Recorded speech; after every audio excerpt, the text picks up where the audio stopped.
Dia di Perak masa itu PAS jadi Menteri Besar. Dan sepatutnya PAS memang bersyukurlah pasal dia parti yang paling kecil dapat kursi tapi diberikan jawatan Menteri Besar. Ketika itu Dun Negeri Perak dikuasai oleh ramai daripada DAP, kemudian keadilan, kemudian PAS. Tetapi kita beri peluang kepada PAS untuk jadi Menteri Besar. Dan apabila kerajaan itu dikhianati oleh 3 adun, 2 daripada PKR, 1 daripada DAP, maka Nizar hilang sokongan. Dan waktu itu PAS mengeluarkan macam biasalah, PAS dia keluarkan nas-nas dia kan. Yep. Katakan bahawa ini satu pengkhianatan yang dilaknat oleh Allah, ya, gaji Menteri Besar ini gaji yang haram. Atas apa alasan pun kerajaan kudeta Perak itu tidak akan dapat kerahmatan daripada Allah sebab dia tidak merampas mandat rakyat, dia kata. Ya. Jadi kita masih ingat, dan dia orang yang berguling-guling depan istana tu. Ya. Pak Lebay ni kan. Sebab tu kalau kita nak bicara tentang siapa yang menderhaka, kata Haji Hadi ni, PH ni menentang Islam, menentang raja-raja kan. Dia tak dapat buktikan satu kes pun yang melibatkan pimpinan PH yang menentang raja-raja secara terang. Satu kes pun dia tak jumpa. Sama ada daripada keadilan, DAP ataupun amanah. Tapi kita boleh buktikan kepada dia bahawa PAS terlibat di dalam penghinaan kepada raja-raja. Kes di Perak contoh, menghalang kenderaan Sultan Perak nak masuk istana, berguling depan tu. Sebab apa? Nak menggagalkan upacara angkat sumpah Menteri Besar baru. Itu berlaku di Perak. Kalau UMNO pula menghina raja-raja ni, sampai dia angkat poster dekat Istana Terengganu, tabalkan Sultan Kelantan di bawah pokok. Itu semua bukti-bukti yang boleh kita tunjukkan bahawa dua parti ini ada sejarah dia, ya, menghina raja-raja. Kita tak ada.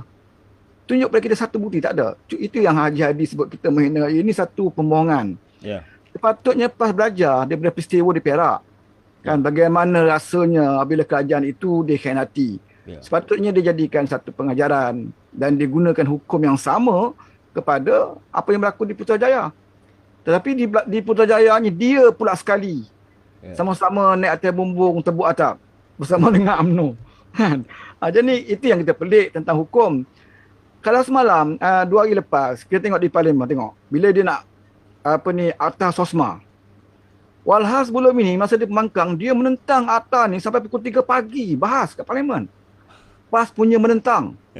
Kita sanggup sampai subuh, dia kata. Kerana ini bagi PAS adalah jihad.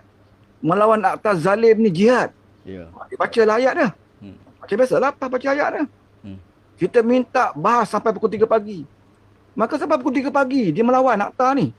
Tiba-tiba bila jadi kerajaan, tak sampai 1 minit 2 minit, bentang aja terus sokong. Ini yang kita katakan PAS hari ini tak macamlah PAS dulu.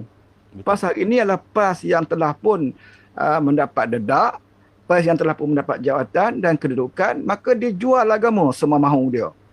Kan? Hari ini sebab tengok ucapan Nik Abdul di parlimen. Dia kata apa? Kan? Mana orang ni ada nas. Duduk sesatan ada nas. Semua ada nas. Mana Islam membenarkan. Kan? Tangkap orang di syak tahanan dalam 28 hari, 30 hari, 28 hari. Kan? Belum tentu lagi orang tu salah tak salah. Siasat 28 hari. Itu berada nas Islam benarkan, dia kata. Jadi itu yang Wabi Khalid Samad kata, kita bukan pertikaikan siasatan, tapi banyak bukti menunjukkan sepanjang siasatan itu, banyak tekanan dibuat. Itu kadang bila orang keluar ada siasatan, dia kadang-kadang terpaksa mengaku. Ada sampai peringkat tu mati dan lokap pun ada dalam siasatan ni. Sebab itulah kita pertikaikan. Tapi bagi PAS, pada dia, Islam benarkan. Tapi selama ni yang dia menentang, Sosma ni, nas mana yang dia pakai? Apakah selepas jadi kerajaan, baru turunnya wahyu daripada langit? Mengatakan, oh boleh, sebenarnya boleh Sosma ni.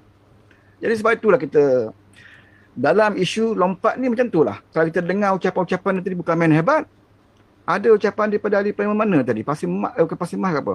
Yang dibaca ayat Quran, meletakkan sesuatu itu biar pada tempatnya.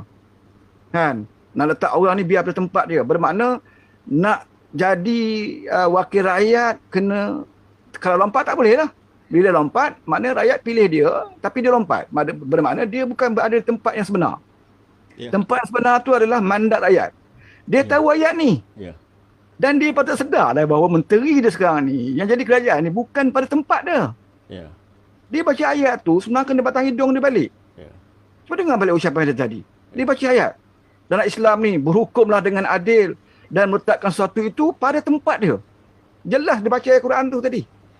Dia lupa ke yang bahawa Perdana Menteri yang ada ni bukan tempat dia. Menteri dia, Tuan Mentua Aman, Presiden dia sendiri pun bukan berada di pada tempat yang layak. Sebab dia bukan orang yang dipilih oleh rakyat dan pilihan raya. Bermakna dia sendiri pun tidak berada di kedudukan yang sepatutnya di tempat. Kan? Sebab dalam Islam ni bila tidak berada di bukan tempat dia bermakna zalim lah. Zalim ni meletakkan sesuatu bukan bertempat. Adil itu meletakkan sesuatu pada tempat dia. Jadi dia gunakan ayat itu, dia cuba nak pusing ayat itu untuk nak luluskan akta ini. Tapi dia lupa ayat dia itulah yang dia langgar sebelum ini.